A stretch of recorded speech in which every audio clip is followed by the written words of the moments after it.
2020 at 5:30 p.m. When we call the roll, Councilmember Nakamura. Here. Mayor Pro Tem Lindemood. Here. Councilmember Wheat. Here. Mayor is here. Councilmember Dodson. Here. Councilmember Kelly. Here. And Councilmember Rignan let me know she's going to be here between 6 and 6:15. So we'll proceed and she'll catch up. So the first item is discussion of permit fees. We'd asked Ben, I think, to come back with some additional information previously, so he's here to tell us about it. Thank you. Ben Briner, Director of Community Development. So I do have some updated numbers to show and present as far as the new way of collecting revenues for building permits. Specifically, I'm focused on new single-family homes for tonight. As far as some background information, based on a House bill, we were required to change the way we were collecting fees. Previously, it was based on valuation. That was prohibited by the new House bill, and so we are now doing it per square foot. We made the appropriate changes, and we assigned a value of $1 per square foot for new homes and additions, and then 80 cents for remodels and accessory structures. And this is statewide, so all communities have to go to this same process. As far as the fees that we've assigned, they are very comparable with our surrounding communities, including Hearst, Euless, Bedford, and North Richland Hills. This first set of numbers, this is what was presented last time. This went through the last fiscal year.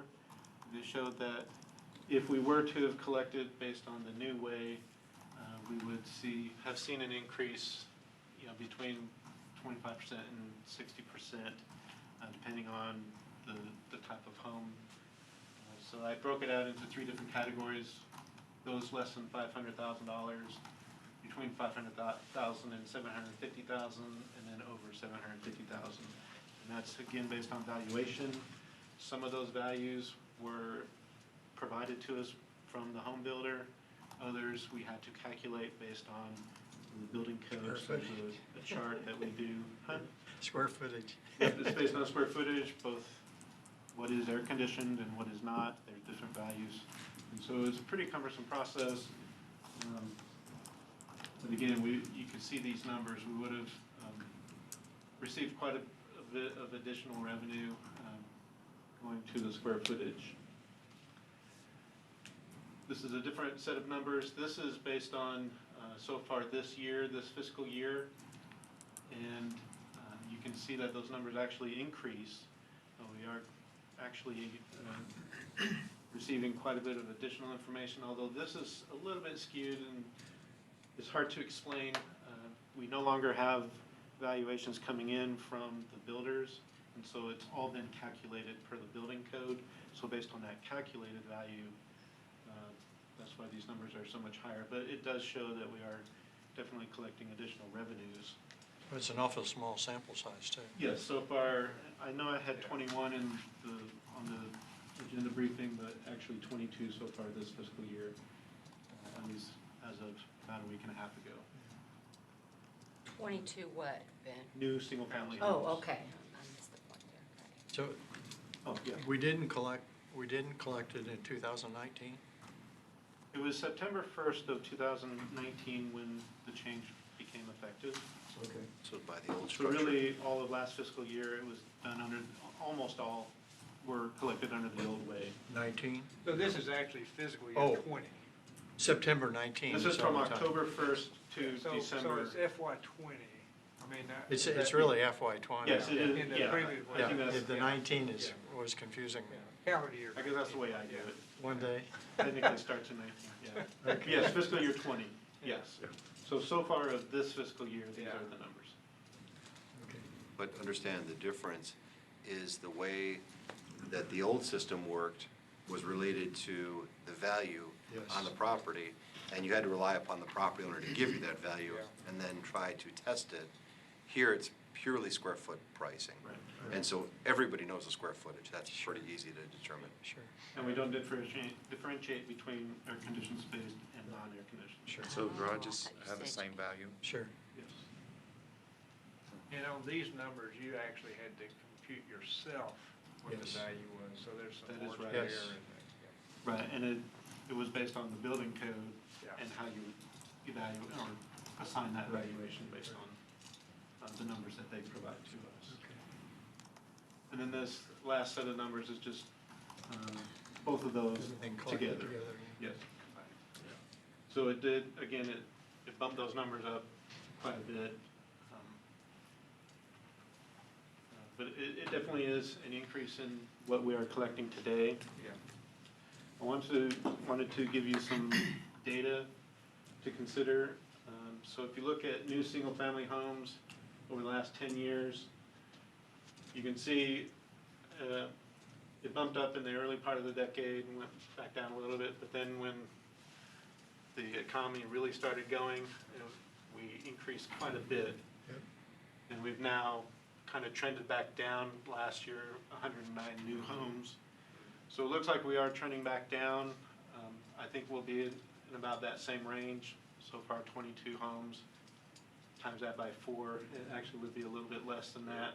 We were projecting 80 Yeah. to 85 for next year, So, well, I'll show you in the next slide. this year. Now, I wanted to also identify the commercial projects. We are getting an increase in commercial projects. Hopefully you've seen that around. Yeah. So, and we anticipate a few more this year so far, and maybe quite a few more. And then these are just raw numbers as far as commercial permits, which includes new, but also additions and remodels. Yeah. Residential, accessory buildings, fences, pools, and signs. So 17, 18, and 19. So you can see it's fairly consistent, especially when we look over here, even in the residential and commercial. There's no shortage of work, and so. So But let the me type ask that work is question. changing. Yeah. Yes, the right. type work is So changing. looking at residential, Yes, so that's everything. Yes. That's new and, so actually, I mean, since our new went down, our other Yes. went up. yes, Oh, but the absolutely. point I'm making though is that a residential permit can be a bathroom renovation. Yeah. A new home permit is a total new home. And so there's a scale issue. Yeah, we receive quite a bit more revenue on a new home than we would a remodel or. But forget revenue. Yeah. The square foot impact is different. Sure. And so while the Yes. number appears to be stable, and I don't want to say it's as simple as saying workload, but the complexity and the square footage change is Much much lower. different, it's lower. Well, you know, and that could be shown, I mean, we know the square foot. Yes. Sure. We could look at Yes. square foot. Yes, absolutely. But I just wanted to point that out because I think that implies a stability, but it is not. It is a downward trajectory, Sure. and that is worth note. Oh, yeah. The combined number hides that trajectory because it diminishes its Well, but I mean, absolute value. what that tells me, new, and we expect this. Yes. New construction's going down. Because we're out of lots. Reno is, and rebuilds, It's coming up. that tells me it's going up. Yes, You know, it's now, or flat or up. yes. And Or we The what expect is question that. is, how big is the impact of that? And, right, and so my point is, the reno should have gone up substantially more to make up for the diminished single-family on an absolute dollar value basis for the operation of the department. And so the 277 down to 271 doesn't reflect stability, in my opinion. Right. It should be 277 to 295 or 300, because the reno numbers have to be multiplied to make up the difference in a single-family. Yeah. Does that make sense? Yes. Then my final slide, I took the revenues from the last several years, and we budgeted about $530,000 for this year, but we've already received $180,000.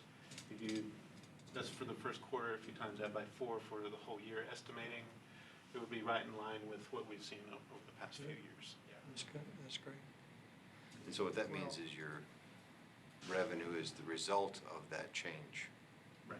Because you didn't predict that much revenue. You're seeing it, so the difference between that 530 and 720 is the difference in that new fee structure. Sure. And a couple of things I wanted to express is, calculating the fee previously was very cumbersome. It took several minutes and Yeah. sometimes you'd make a mistake. So what this has done by using the square footage is it really has simplified the process. We've actually received positive response from the building community. They now know what their fees are going to be, and so Yeah. they're able to better represent that Yeah. with their estimates Yeah. with their customers and clients. And so we feel that it actually has been a positive thing, Great. not only in revenues, but Yeah. making sure everybody knows, you have a 5,000 square foot home, it's a $5,000 permit fee. Yeah. Everybody knows what the permit fee is. Yeah. Okay. Good. I can answer any questions. Yeah. So, yeah, basically, we're collecting a little more than we had expected the budget for. I'm interested in that. I think we should track this, continue to track this as the year goes on. Sure. And be prepared, in the summertime, we always look at all our fees and really understand the numbers enough to know how to make adjustments when we do it, when we do the ordinance adjustments. So if we track it, and we can now start building square foot in there. So as I think through this, the question of new houses and renovations, we charge a different amount for each one. Is that appropriate? I mean, for sure, philosophically, I think what we've got to do is be sure, I don't care what the budget was last year, but we need to be sure we're covering the cost of the work that we have to do Yes. to deliver the service. That's fundamental. We have to do that. And, Yeah, we shouldn't just depend on history. Right. And we shouldn't charge, try not to charge more than that. We should be conservative enough to be sure we're there. So we may Cover need, if costs, the trend continues, what this tells me, we'll probably be making some adjustments this summer, probably downward.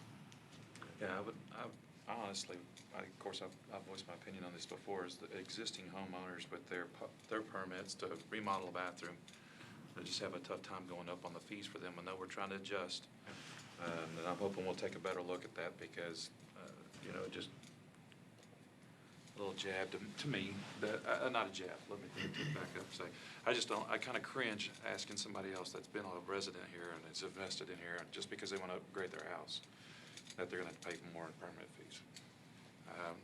I know it's trending down, we're down towards 80 on the houses and stuff, and we're trying to make up that budget deficit, but really and truly, you're not going out and you're not visiting as many houses, you're not having to do as many. The workload isn't there. Yeah, the workload's not as cumbersome as it is when they're building a brand new house. So I think we kind of got to watch that trend as well on how it, dollars versus dollars. Yeah, that's my question Yeah. too, understanding that difference, because, Yes, sir. what work we have to do. I know the state has made some changes that I didn't necessarily appreciate, but for You're instance, right. one is, Agreed. we now have to do reviews in 30 days, period. Got to do them in 30 Sure. days. And so what effect does that have? Yeah. It may affect, you got to spike people differently. Who knows? You could explain that better, but we got to factor all that stuff in. That's what I'm Yeah. saying. We got to continue to think about this. Oh, yeah, absolutely, and I know if we get more remodels, that means more Yeah. people running out to different houses. Yeah. But it's shorter periods of time to go look Yeah. at some of that stuff like Yeah. that, so, absolutely, I know, that it's just having And- to really yeah. wade through this new process. Yeah. I agree. Ben, Thoughts? did good. No, at some point, we're going to have to look at, over the multiple years, shifting to meet that new need. Sure. And that may mean changing some of our staff responsibilities to get more involved in expediting reviews, because inspections have changed, and more commercial, less residential, whatever. Right. And so we're watching that, and we've been tracking that now for the last year and a half. And so the numbers that all came up here were a surprise to none of us, because we've been watching them. This wrinkle that the state threw in is what made this an interesting conversation. Oh, absolutely. I'm glad to hear Totally that, agree. from one perspective, it's cleaner and that it's easier to Yeah. compute. And because I do know the builders, they got to estimate, tell the people that are building the house something, and if they're wrong, they get blasted. So, Let me ask a question, Ben. What constitutes a remodel in a bathroom? Like what if you decide to go from a bathtub to a shower or a shower to a bathtub? Is that considered a It would, remodel? it's, if you're keeping the same number of plumbing connections, then you can change those out and you would not require a permit. Oh, okay. But if you're Doing like a- relocating or adding a new plumbing connection, that definitely would be Okay. a remodel. So you do like that a total requires a gut permit. and- And that's not the whole story. I mean, if you're changing walls, that's Yeah, to also another clarify, thing. you're going from a tub to a shower, you're probably gonna expose walls, permit. You're probably gonna relocate fixtures, permit. So anything that opens up a wall or involves relocating plumbing, anything more than just changing the fixture on, maybe you put a new nozzle head on your shower. But just taking out a tub, putting a new tub in, new sinks in all the same places, that is not necessarily. It was depends. I would say you're I'm just probably, clarifying. and whenever you take out a tub, because you do expose some of the wall, I would say you probably should check. Because I would say changing a tub out would be required. Usually requires one. Okay, interesting. Retile, refloors, Yeah, just- retiling. Just the floors, No. if it's a retile, that would not require. But that's why if we start tracking square foot for each of these Right. jobs, also you get a Yes. feeling of that distribution of how many are really small and how, because, now that where we're going with redevelopment, many people buy an old house and redo it. Oh, yeah, Exactly. absolutely. They're not necessarily I people agree. that lived in that house. I agree. People that what, too. Mayor? They're not necessarily people that lived, they bought a, Oh, they okay. bought a Yeah, place yeah, yeah. and then said, I'm changing this stuff. I would say if you expose any of the structure, expose the studs, Do you floors expose and the stuff. electricity, expose the plumbing, or move it, you automatically should assume a permit's in place. So the flooring, you'd open it up, to the floor joist, or whatever you're replacing, a floor joist, Yeah. you should get a permit. But I'm assuming the examples we're talking about, hey, I need to change my tub.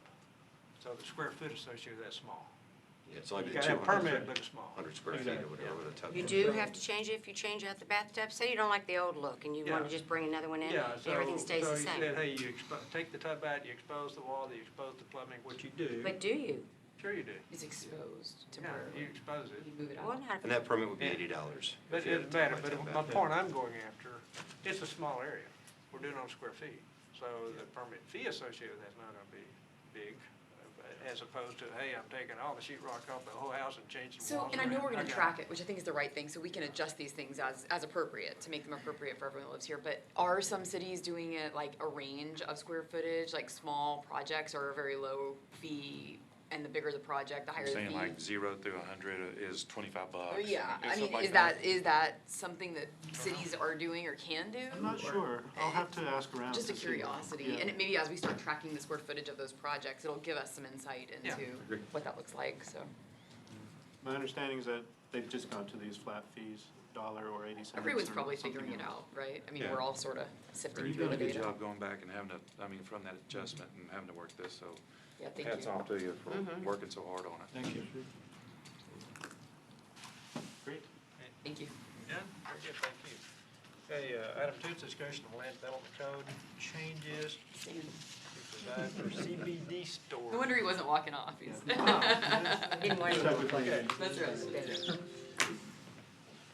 See that bottom? Yeah, so while she's getting this loaded up, we've had several requests to locate a CBD store in the city limits. Our current policy is that it is not a listed use in our permitted use chart. Well, is it illegal use?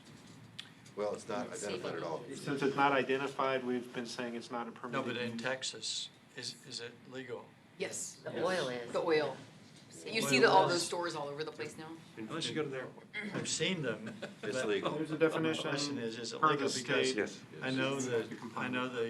the county attorney, It's legal now. In fact, George, I just got a text today from a random number that said, David, obviously a wrong number. Hey, David. CBD is proven to reduce pain, anxiety, and stress. It is legal in all 50 states. Get yours now. So you can trust that So for sure. clearly, if they say so, it must I be mean, Why are we even talking about it? now we know, exactly. Aaron said that. I heard you need to grow some hair. Colorado, yeah. I know when he gets this stuff, he goes by David. That's what I'm I'm my big name on David. You just opened it up. Tell me whatever you want. Put on his fake ID. It was an undercover activity we were trying to see if he was. Guilty. You already had that fake ID under, didn't you? But yes, now it is legal in Texas. That's part of the problem. I know. Well, they can't test Right. So anyway, mainly three questions I wanted to ask: whether we felt that it was appropriate or acceptable to be within the city of Colleyville, and then from there, which districts are appropriate for the use, and whether an additional SUP approval is desired. We're only I asking know for David. Some of the answers. We know David. Only in the restaurant Yeah. district. So currently in the Land Development Code, there is a process for new and unlisted uses. Essentially, you appeal, and it goes through review both by the Planning Zoning Commission and then on to City Council for final review and approval or not. We can definitely go, this could initiate that process if you direct me to do so. But I wanted to identify at least one existing option and then the proposed option. So right now, we do have a general retail store listing. This was added as part of our review with Chapter 3 last year. I think it was last year. Maybe it was 18. And then in the CC1, CC2, and CC3 districts, they could request a special use permit for a general retail. And the S is special use permit. Yes, as signifying special use. You said we have been approached though, Ben? We have been approached multiple times, but because of the sensitivity to it, we've identified that it's not a listed use, and we didn't want to qualify it under this general retail store because it was so specialized. So, I guess one option would be it's not a permitted use. This would be a second option, and then the third option would be to go ahead and identify CBD stores, and we'd have to identify what CBD stands for. And my initial thought was maybe even reduce the options down to only CC2 and CC3. Those are broader commercial districts. CC1 is more intended for neighborhood style developments. You're much closer to residential in a lot of those cases. We're talking about, say, on John McCain there, that's considered one. I don't know that John McCain has CC. No, we don't have, There's no CC, no, Huh? there's no CC2. Yeah, I think it's mostly ML on. Yeah, You're it talking is. about on the 26th Yeah, there's of the John light McCain. manufacturing, and Right. that little corner of the land we just bought has some CC2. Yeah, Yeah. you're talking about the. There is some CC1 up and down Colleyville Boulevard. It's called shop there on John And so McCain. those would not have this opportunity if we go this direction. Yeah. But really, it's up to you guys. I'm looking for direction, whether we Okay, so the initiate question, this yeah, and then so to your what first level. question was very relevant to me. Just to offer an opinion. Yeah. If you don't identify a specific use and at least provide for it to be a special use permit, which is a process for you to consider and deny it, you run the risk that someone will pursue legal action to have it fall under a category that's already permitted. And so even though this is not something that will likely ever be, welcome with open arms, you should identify it within the land use classification list. Fine. And then limit its location Require. and require it to be a special use. So they'd have to come So forward. the first for a question he permit. asked was, do we, go back, yeah, There it is. acceptable or not? To me, no. I think absolutely not. And is that, how does everybody else feel about it? What exactly is the definition? I mean, I know that the different, but what has that got in it that Oil. is? Huh?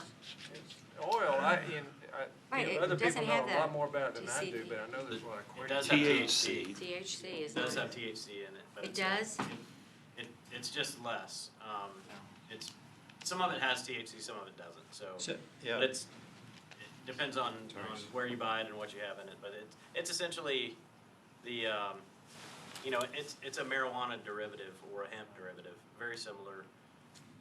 We cannot distinguish between hemp or marijuana now, legal or illegal, so we have to have it tested, even small amounts. Which is one of the big issues to me, because Sure. you You can't tell the difference from- how do you deal with it? And if you allow one, and how do you, It's a slippery slope.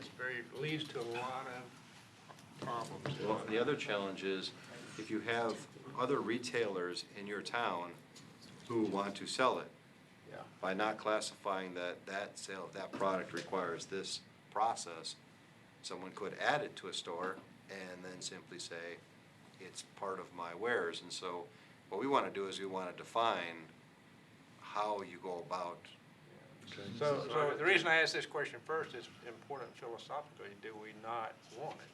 And then you talk about what do you do, what all do you need to do to accomplish that end goal?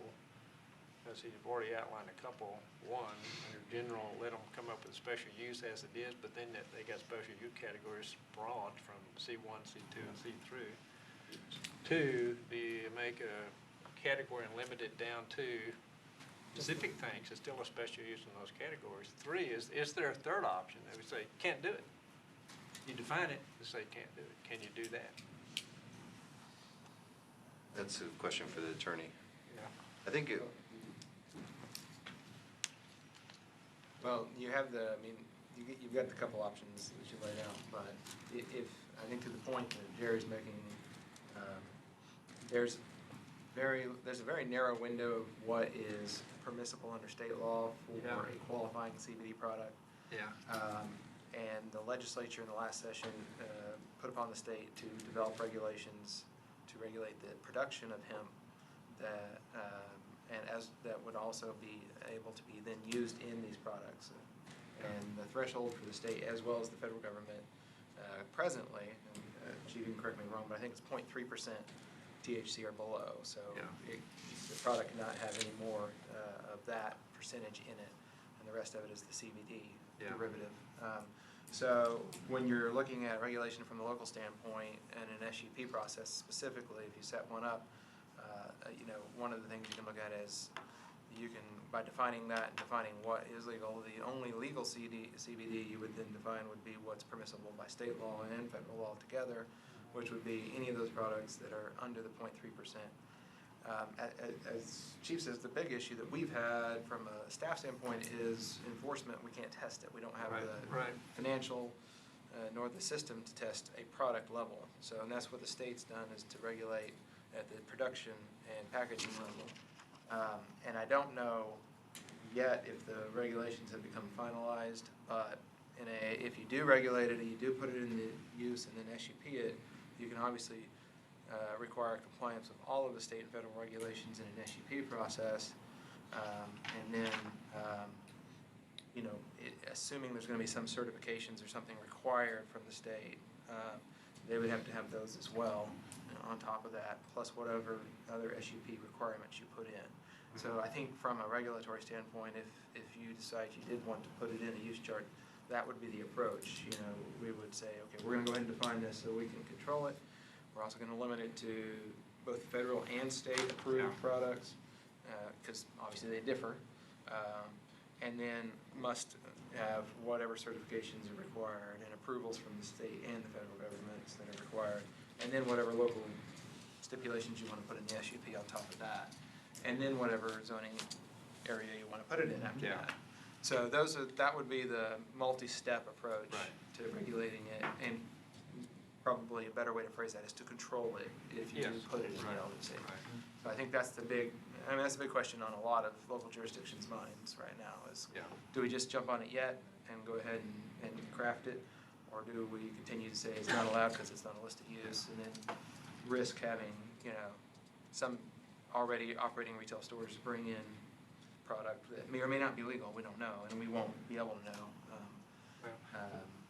What's the answer to my question, which was, can we define it and then say we don't allow it? Yes, you can do that. That's the most extreme, I guess, option, and you can say that. Now, the problem is once the state does adopt the rules, that whatever that certification process, if it is a certified product, then it is not an illegal product, and we would not be able to exclude those products. So what I don't know if my guess is that most stores that have at least a selection of these products have various levels of THC, various mixtures, blends from different producers, and so it's highly likely, I would guess it's almost a certainty, that most existing stores wouldn't have fully compliant products. But but to the extent that they have a certain percentage, or they get products that have been approved for use by the state, then that our regulation prohibiting it would not apply to those.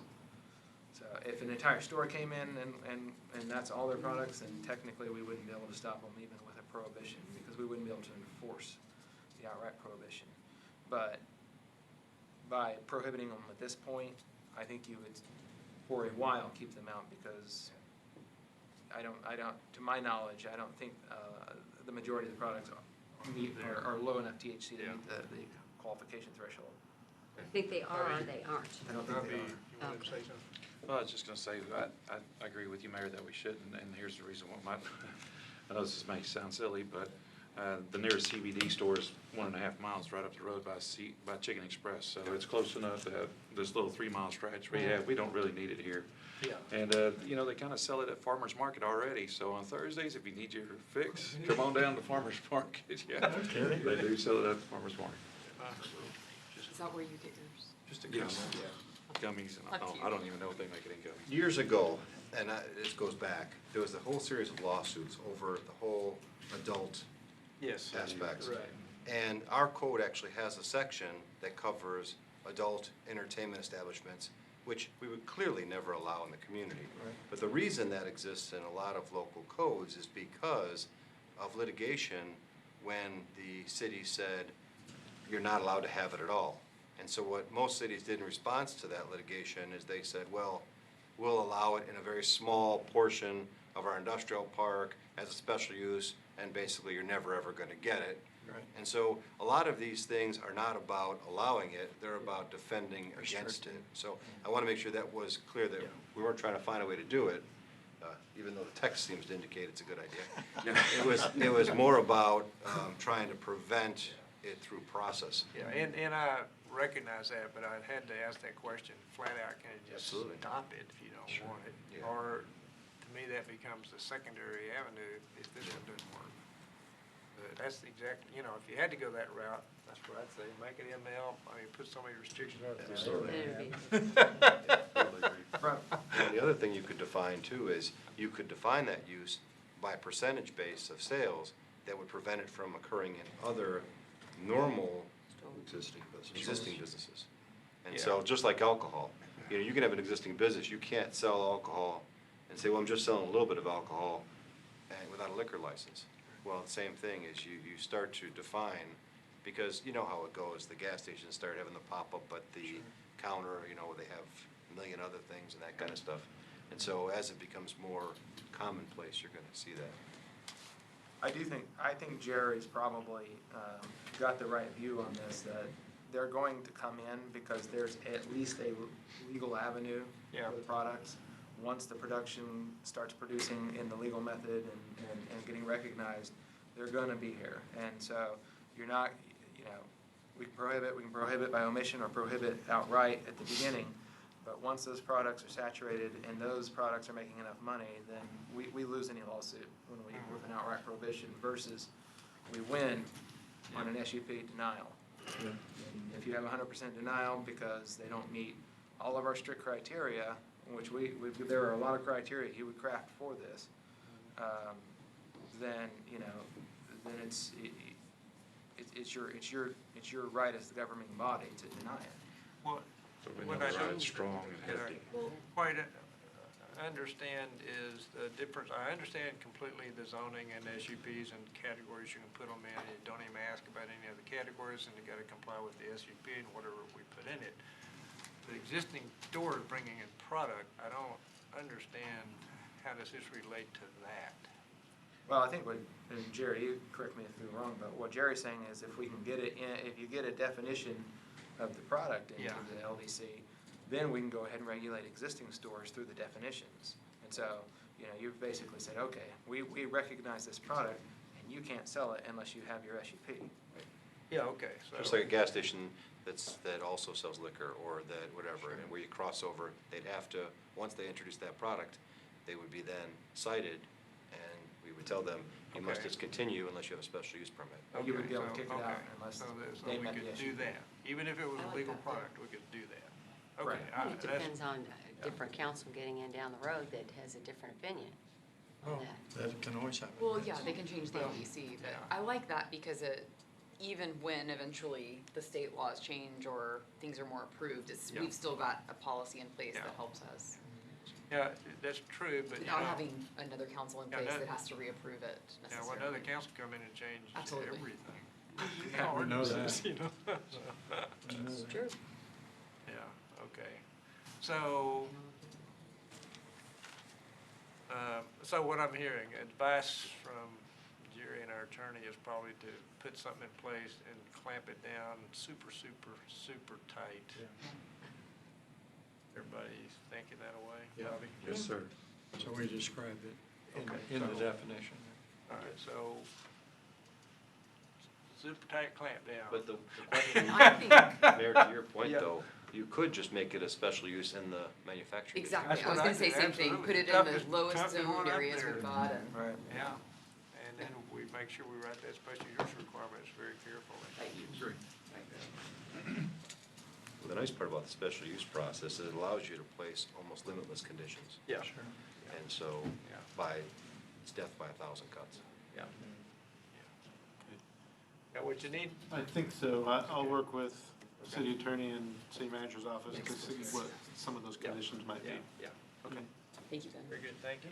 Thanks a lot, man. Okay, the next one is discussion of electioneering and calling election resolutions.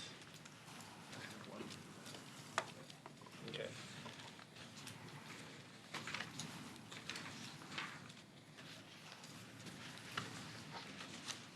I'll take notes. Jerry, I'll start and then you can go over the map. At everyone's place is the anticipated electioneering resolution 4464 and the attachments A and B. And this is from our previous discussion, and there's been some adjustments. So let me first start by saying we would like the plaza area to be a non-election hearing site altogether. And legally, we can do that by providing an electioneering location. So as we had talked last time, we, Question, sorry, right off the bat. Along the baseball fields and the basketball courts and stuff, because we have a designated area, signs would not be allowed in those other. this will be the next item that we talk about. Okay, I'm sorry, as- I just want to be clear as well. No, that's okay. So, we tried to tighten up the electioneering definition. So you'll see that we included posting, use, or distribution of political signs, clothing, badges, or literature. So that would eliminate the question that Councilmember Neckamore had about sandwich board signs. You wouldn't be able to stand at the plaza. But you could certainly stand there and wear your Colleyville shirts, your campaign shirts. You just can't distribute the information. When you distribute, then it's electioneering. Does that make sense? Yeah, I hear you, but by the way, we've talked about this, I think about this a lot, because I always think, well, what are all the possible things that could happen or people could ask from either side where you have a campaign that's very, Divisive. yeah, divisive. And you know as well as I do, everybody's looking for position. So it says, shall mean the posting, use, or distribution of. So people get down to silly definitions. I mean, I'm not talking about this, posting it, like, I think, you know, you ought to be able to wear a shirt with your name on it I or was, whatever. use of clothing to me sounds like you're wearing it. Yes. Yes. Well, So that's like what- confused there. That's where I was going. How does this get interpreted? Yeah. Distribution, pretty clear. That one I'm clear on. I apologize, when I sent it to you, my comments, it's a little comment that you had to click on it. And so the comment was the addition, the wearing of badges, hats, or clothing outside the 100-foot polling place shall not be deemed prohibitive electioneering. Okay. So that means, as Okay. long, if you're wearing it, you're okay. It's if you are distributing it. So another question on that, in the past, the way it was before, if we had a shirt on and we needed to go inside. You can't go inside can't the go 100 in. foot. Okay, that's, I just am trying to make sure That's I'm why it says clear. outside the 100-foot polling Okay, place. You perfect. can't do any of that Perfect. inside this 100. Sorry, I wasn't continuing That's to a read. statute. Yes, no, that's what I thought, that's why I wanted to But make what sure. we're saying is, the plaza is, there's no electioneering allowed there, but simply attending an event and having a shirt on or a button or a Yeah. hat is not deemed prohibited, Perfect. as long I as you're think not in the that's 100-foot reasonable. circle. Yeah, Yeah. And so, and if you're handing out brochures or you're, well, then we say, sorry, it's not allowed here, and then they can go Just somewhere else. walking through with your clothing on. be here then? Well, that's the distribution, because someone may be giving out T-shirts or Oh, giving out hats or buttons. And so that's why the next sentence is the wearing of badges, hats, or clothing outside the 100-foot polling place shall not be deemed prohibited electioneering. And that's where the wearing of it. Okay. You can't do that, because that'd be like telling him he couldn't wear his A&M shirt. It's a freedom of speech issue. Yeah. I agree. Okay. Okay. You should have So, already had to so tell for him that. clarification, I'm sorry, Don't for even. clarification, Watching you. Jerry, I don't think you had even sent it to me, but just so that we have it. The wearing of badges. Just hats or clothing outside the 100-foot polling place shall not be deemed prohibitive electioneering. And the attorney could probably clean that up a little bit. You might not like the way that's worded. Should have probably asked you first. Sorry. No, I mean, yeah, that's fine. Well, it should work. We'll get it tweaked if we need, that's pretty clear. Yes, and just to clarify, this item is on the agenda for approval. So what we decide here, while you won't have it in your packet, we will clean it up. And I believe, will we be able to clean it up without it having to be an amendment? Yes. Okay, so we'll, Yeah. yes, We'll Because clean this it up, is the pass it down, attachment. That'll be what we read. right, yes, because this is the attachment. Okay, on the next page under political signs, 1A, we had discussed 1 hour, 24 hours, 48 hours for when the signs could be put in the electioneering location. We had settled on 24 hours prior to the commencement of early voting, the time it begins. That seems to, Certainly shouldn't be more than 24 hours. it seems to be the 48 hours seems to be the standard, but 24 would allow them. Early voting usually does not start until Monday, Sure. so, so they could set up Sunday. And to Yeah. do it. Okay. Also, item 3, How about 2? Item 2, I have a major problem with it. Okay. What? okay? We need to define the difference between large signs and small signs. Well, we Two and have three done don't that. do No, 2 and 3 don't do this. Well, we do under number 5, per the land development code, the size of the Well, sign. but No. George, why, I mean, 2 refers to the 32 square foot, and 3 refers to the 2 square foot signs. Doesn't it? No, 2 doesn't say 2. Yeah, it says no Two- larger One than foot of a 32 sign for square each feet. candidate or measure which shall have a sign face no larger than 32 square feet. And number 5 outlines, in addition to the political signs, and the 4th bullet does say, shall not exceed 4 square feet in area, except as otherwise permitted. Okay, so that's where I wanted to add something. Yeah. Okay. So what this one is addressing are the larger signs, Yeah. yeah. Okay. okay? And then number 3, Well, let's talk about 2, because Okay. we have some discussion. I have comments, and Bobby, you had one. 2. I would just like to add that, I know we're going with one 4x8 and then the 4-foot square signs, but a lot of signs now are 3x5, and I would like to see to where there's at least 3 3x5s or 2 3x5s allowed out into the yard out there, because you get 20 of those little signs down, it's hard to see anything Well, else. But so that's your comment. Mine was, I question why do we only allow one? The reason I do that is everybody sets up a tent, 10 by 10 or 10 by 12 tent. And what happens? People put the big signs, in fact, that will be the only place they can put them, just Sure. hang them on the tent. Yeah. So typically what's happened out there is you put them on the sides, you put them in the back.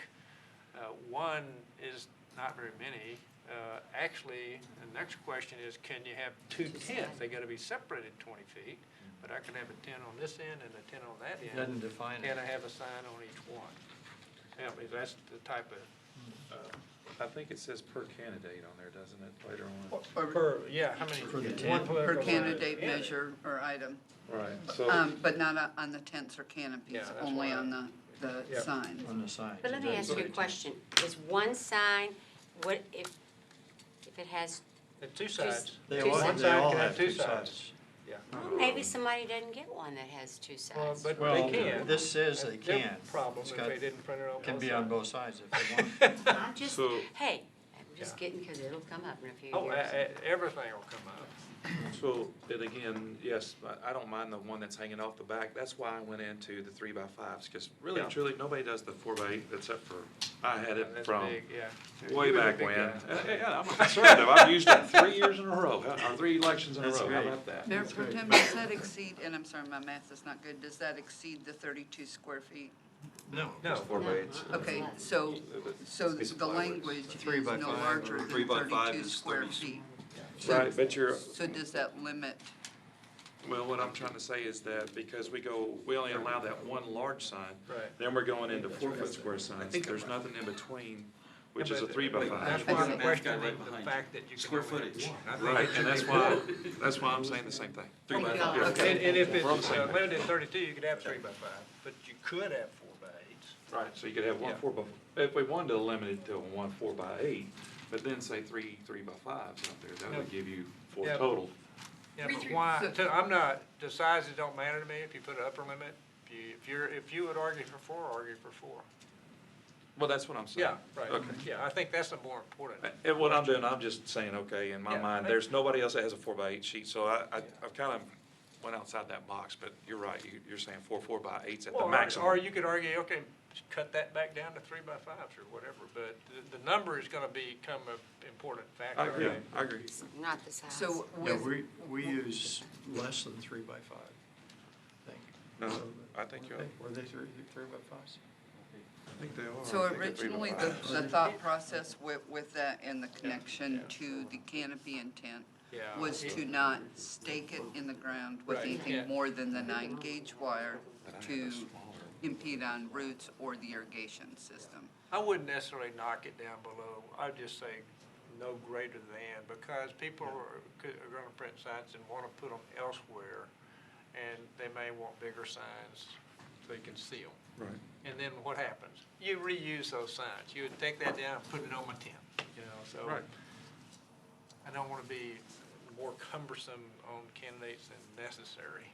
So should we give a maximum of 4? Well, that's the or question, how many? 3 or 4, or? Yeah. What is it now? One. Well, this says one. Right. And so, And it's yeah, gotta be that's on the your tent. question everybody needs to think about, how many is reasonable? And these can only go on tents, because they can't be This is- staked. Right, and that's They can why only go on tents. the question later about whether you're gonna limit the number of tents Yeah. also another is question. important, because Sure. obviously, you know, if these have to be on the tents, and you're only allowed one tent per candidate, then are you going to allow, you can only have 3 signs, otherwise you'd have all 4 sides covered, but it's a question that's legitimate. Are you, Could you have 3 are different you signs? talking about with these larger signs only being on tents Well, now? you can't stake them. You can't except stake for 'em in number front. 9-gauge wire, so that's the only way you're gonna get Well, them. I know, but you can put 3x5s on 9-gauge wire. You can do 3 bottoms on a 9-gauge wire on a 3x5. I like that they have to be on the tent, only because then they're kind of controlled. Sure.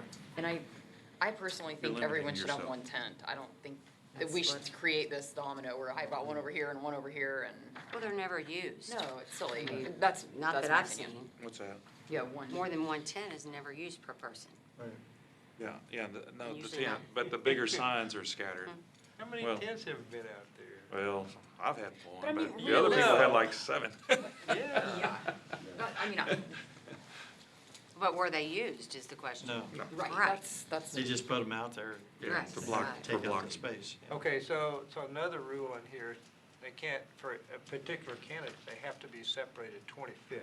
20 feet. 20 feet. So the blocking, that kind of mitigates the blocking. Yeah, oh yeah, a that's little bit. perfect. I thought it was great. but I also think it encourages you to potentially set up multiple tents in different places that aren't serving any purpose. Yeah, well, I so- might be missing something, so talk Well, me so through it. here's my thought process. I don't have anything to draw, but, so what we're doing is we're saying, you can't do it out here, you gotta go out to the acre. Right, And so where are candidates gonna try to catch people? it can catch people walking in from the lot out there. Right. And so Either people corner. can walk in the Yeah. front door or the back door. Up there. And So so, if you have one yeah, tent and so, focused you on know, either I line. can admit, if I was a candidate, I'm thinking about that. Max. And you gotta start, we haven't seen traffic yet, but Right. people are gonna come here, so I may wanna attend here, or here. That's one rationale. Yep. If I did have one tent, I can only cover one of those with a Right. tent. I think 2 is probably best because we cover both entrances. Yeah. Nobody has a complaint that they're being Should we put the prevented from distance further? talking at both Isolated or entrances. something. And I think I one think the sign distance per needs to be tent Yeah. is probably the max. One per tent? 1 per tent.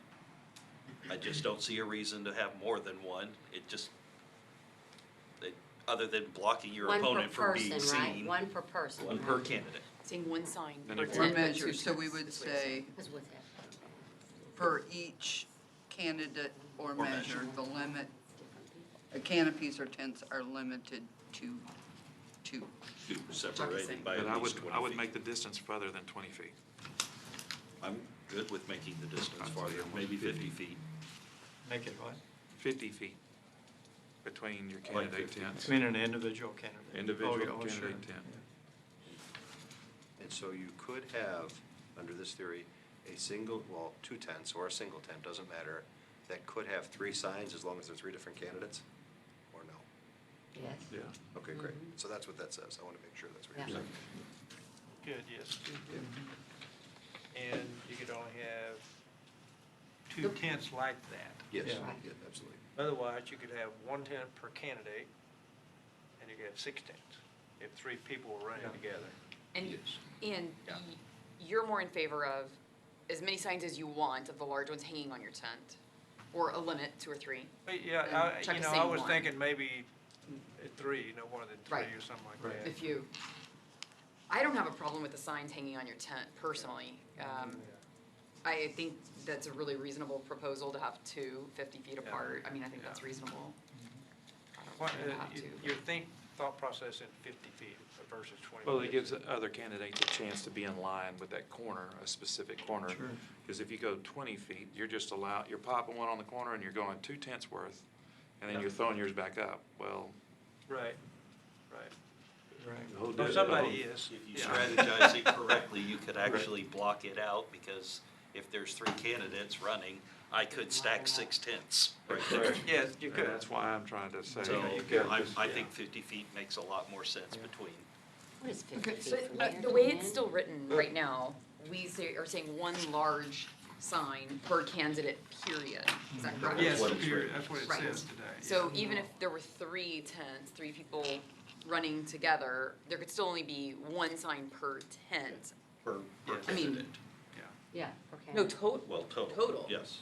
I mean, We were going to say total because we thought we were going to limit it to 1 tent. So if you go back to number 2, and this is just a question, if you say 3 per canopy or tent, and you're allowing 2 per canopy, or per candidate or measure, okay?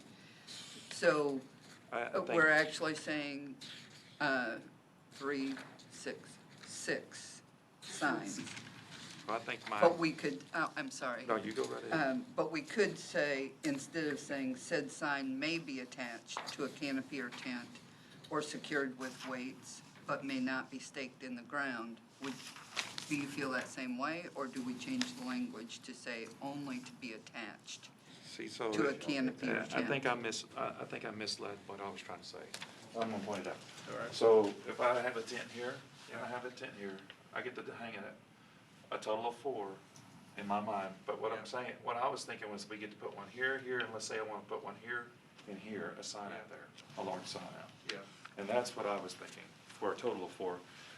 Oh, okay. Instead of it just being on the tent. Where, Oh, I how thought do they you had to fasten be on it the though? tent. Because there's Uh, no. That's Right. why I'm No, saying no. I would like to change that if I could. I'm only one vote out of it, so. Yeah, no, but what he's saying is, he said a while ago, I think I could put a 3x5 sign on 9-gauge wire. And if he could, Where are you hanging then it that from? wouldn't be restricted to put those out there. Yeah.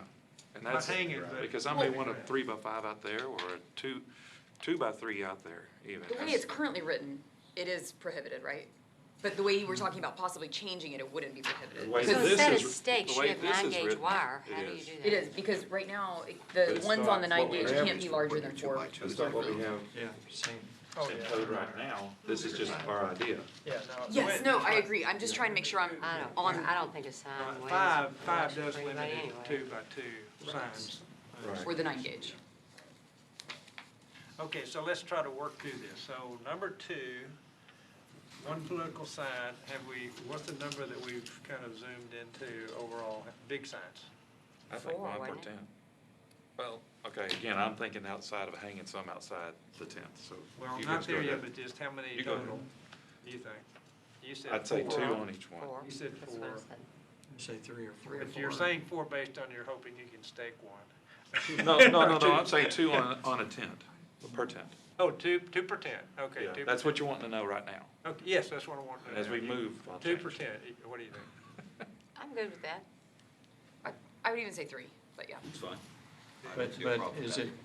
is it valid if, let's say Kathy and I were running together, we had 2 tents, only 2 tents for the both of them, one per person, but hang each sign, each of us have a sign on both tents. Yeah. So That would be two- valid, right? That would be 2 valid. signs In fact, you total could put- per tent, is that right? And then we, Could put, Yeah. you couldn't get 4 on there unless you put it on top of it. Right. I know. 4, but, It has 4 You can put sides. 3, but you can't get 4. yeah, but that would be valid. Okay. Okay, so I'm hearing 2 per tent, everybody's good with. 1 per candidate, 2 per tent.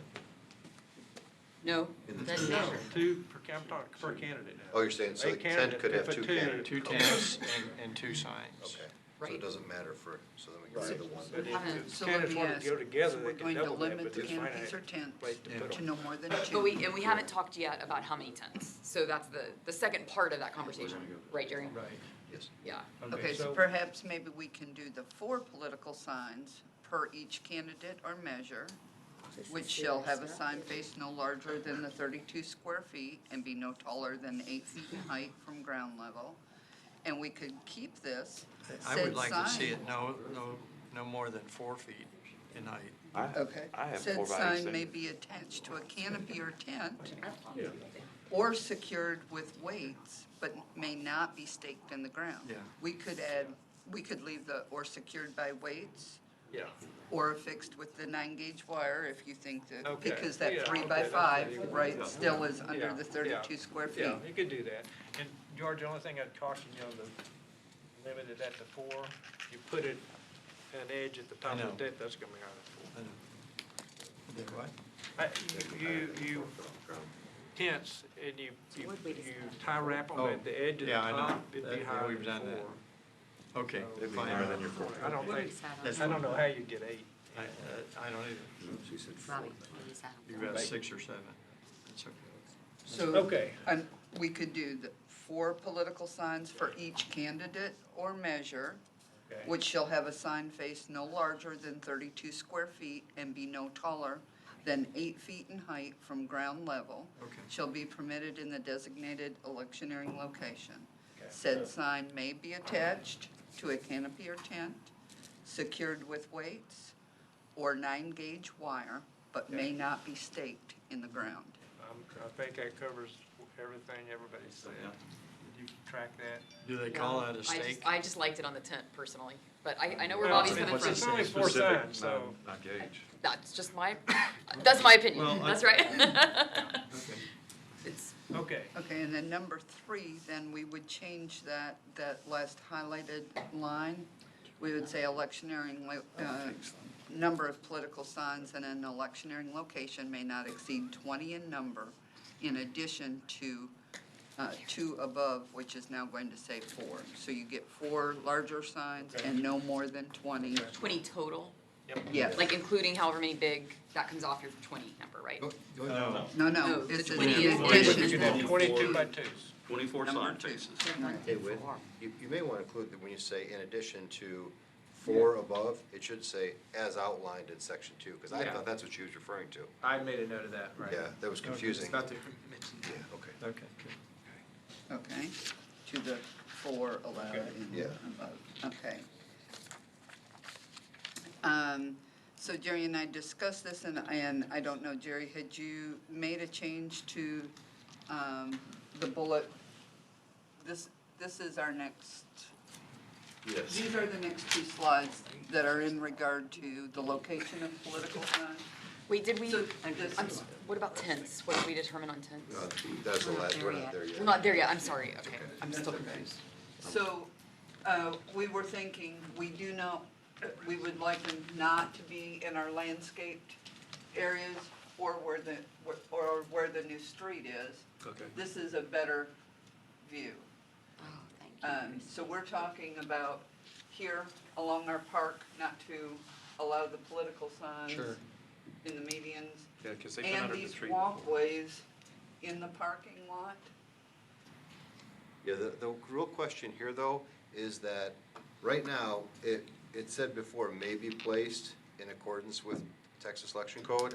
And so you've got a couple choices. You could leave it the way it is. You could just say they may not be placed, and then just stay in the perimeter landscape area, and then stop, at subject property, use as polling place, location, period. You don't need an accordance with Texas law.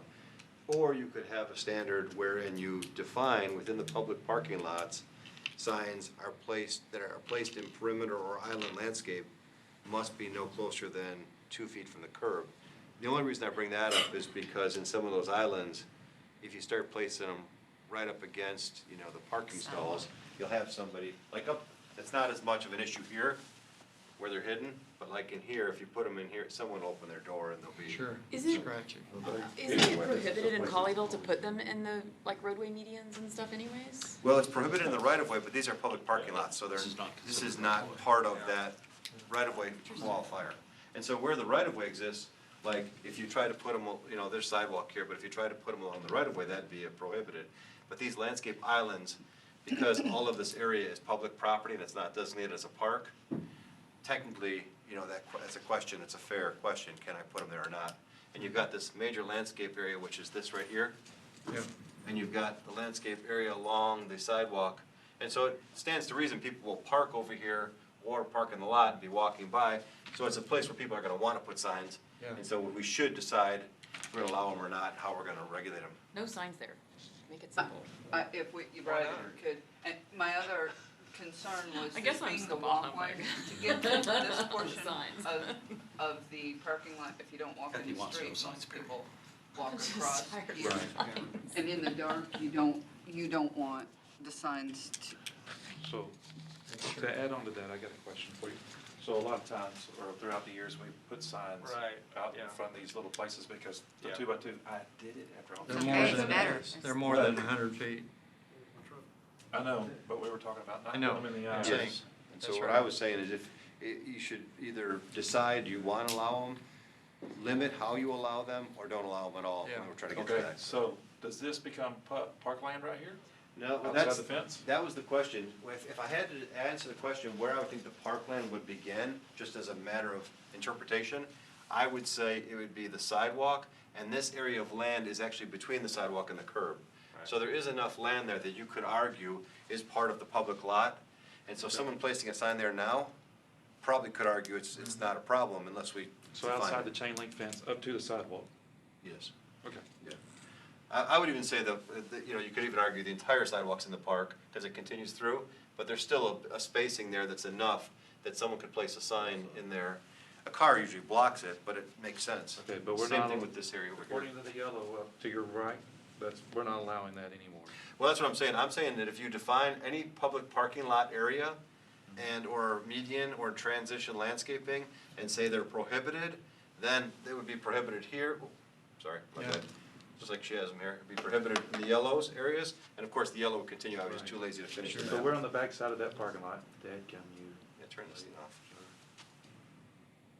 Is this the right button? Okay, we're gonna have to wrap this up. Okay, So- so where but- would you allow it behind that yellow line up by the baseball fields? Nowhere.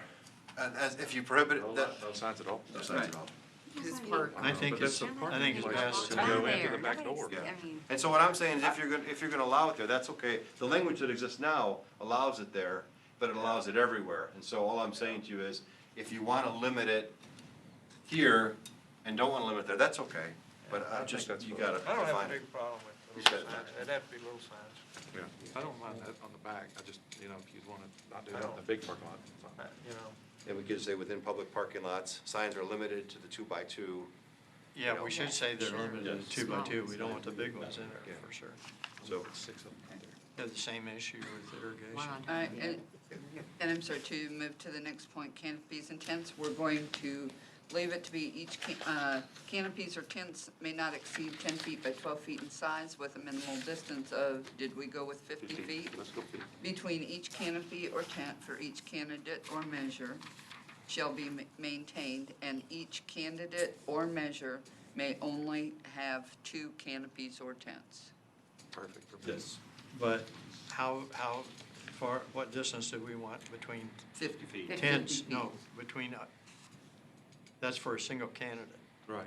But do we want to allow the other tents to be jammed up against each other? There's no way you can Can't. stop that. No, there's nothing we can do about that. Well, we can. could, but you I don't can't- think. we no, need the to. way it's written today, you could have, this situation where, a candidate had a tent here and here, another candidate had a tent here and here. Yes. You could do that. Okay. Not, it doesn't What prohibit I that. wanted written was 20 feet between tents. Oh, no, that's too much You'd run out space. of room pretty quick out there. Yeah. I think Okay. 50 feet is a minimum. Okay. So 50 feet between tents. No, that's just between a Between single two candidate. Yeah, okay. Yeah. That's fine. That's Yeah. fine. And So in theory, if you had 2 candidates, you could have 4 tents, So- and you could have the same signs on all of them. So, mhm. here's the question. Do we allow small signs in right of way?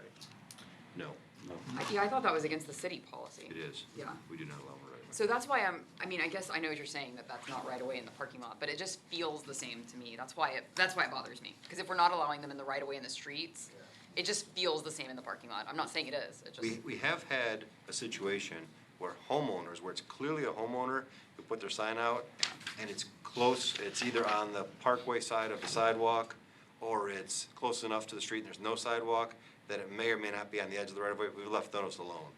But the ordinance is very clear, signs are prohibited on right of way. They're putting. Some one cities of the allow new- it. Yeah, one I of know the Grapevine does. So I see those during the election. One of the but, I mean, that's candidates, fine. I just drove in here this afternoon, had their signs definitely in the right of Oh, way. yeah, it's all, I know Yeah. what you're talking about. Oh. And more often than not, usually it's somebody doesn't realize where the right of way is, and we Right, let them know. Somebody hasn't run before. But we're gonna have to be out talking to people soon, because it's gonna start. Yeah, the primary's gonna hit it. Yeah. So we're going to just leave it that it is allowed in the perimeter landscaped area? Well, see, I don't know what that means. It does, it does mean, maybe this one shows it just a little bit. All those areas are in there? Areas in It orange. means here, That- because There Oh, those yeah. are landscape. Can we just specifically say behind the, what is that, the Polling west location. side of City Hall? Well, but it's, that landscape word is even, think about out in here.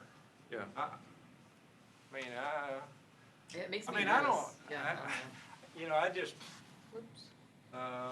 Yeah. See, in front the of plaza. landscaped area would include our parking medians. I would argue that's Yeah. right of way, but it's, Go back to I'd the have one to, with the I circle. could be challenged on that, sure.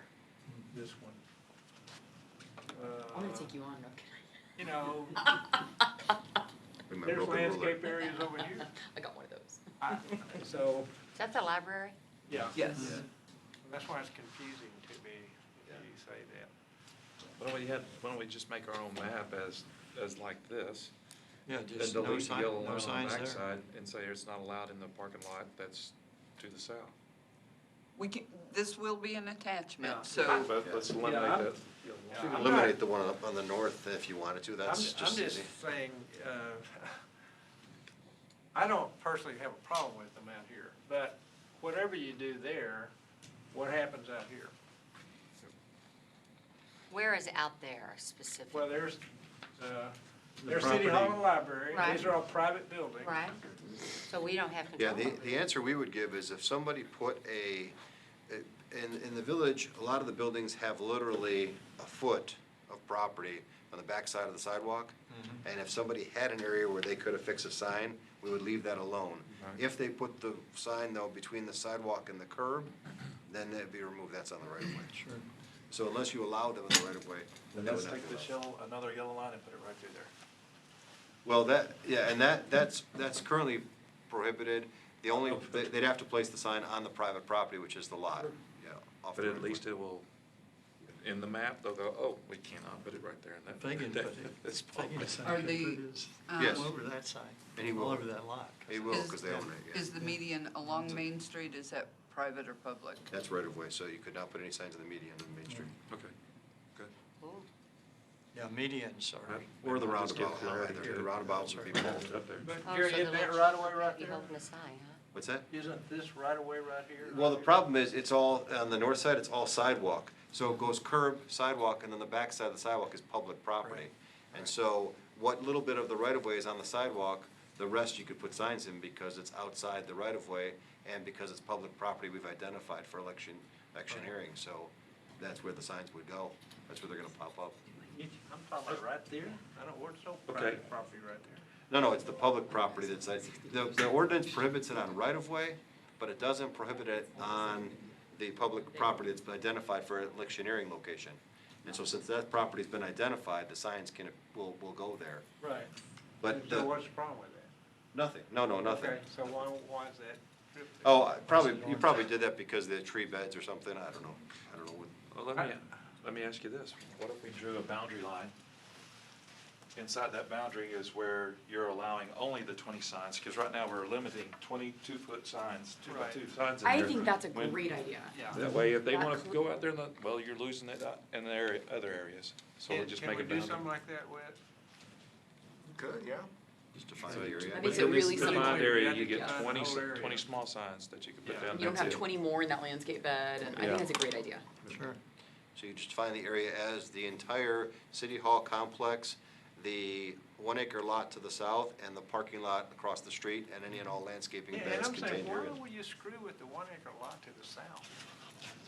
Oh, we're not, I'm just saying, it all gets, if you're limiting the number of, I thought you were saying you're limiting the total number of signs. 20, Yeah. But- Right, so are you excluding it from the 1-acre? I thought you were counting all 20. I thought so I too. wanted To yeah, include I was that. thinking, you got Draw. That draw way a you box. judiciously spread your signs inside out. that boundary line. Yeah, Oh, okay. Go to the next. Total. yeah. Yeah, I think that makes it clear. Your 20 can be Within- anywhere on that would map. be within that boundary, you can only have 20 2x2 signs. Yes. Right. Outside that boundary, I can have as many as I want. Yeah, if Well- all those neighbors love you and they put a sign up. On that's private great. property, yeah. Okay. But I the like that. parking lot is not private, that's city. And that's what we're owned. saying, the 20 encompasses the parking lot behind City Hall and the parking lot south of Terracotta Way. Right, is that what you guys are saying? Yeah. The whole area is the, Yeah, that's, yeah, Mayor. it excludes the plaza, because the plaza's already been exempted. Yeah, okay. All right, we gotta go. So we can talk about this more out. Sure. And there's another resolution we'll end up talking some about the. So do we have to pass this one tonight, though? If we do, then we need that boundary. We can discuss it on record, Yeah. right? And Yeah, we may talk about it for a while.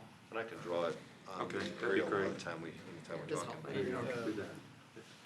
The other thing we hadn't talked about, we can talk I was about gonna say later, Erin's is here, but she's enforcement of these not. regulations and who enforces them. We can talk about that later. Thank you for saying that. Wow. Discussion, Yeah. Okay, Thank you, Christine. I need to You close. did a great job on that, We need to close Christine. the work session. Everybody okay with that? Work session is closed at 5:40. We're now moving into the executive session in accordance with the Texas Government Code, Chapter 551, Subchapter D, Section 551.071 legal, Section 551.072 real estate, and Section 551.087 economic development. We're now in executive session.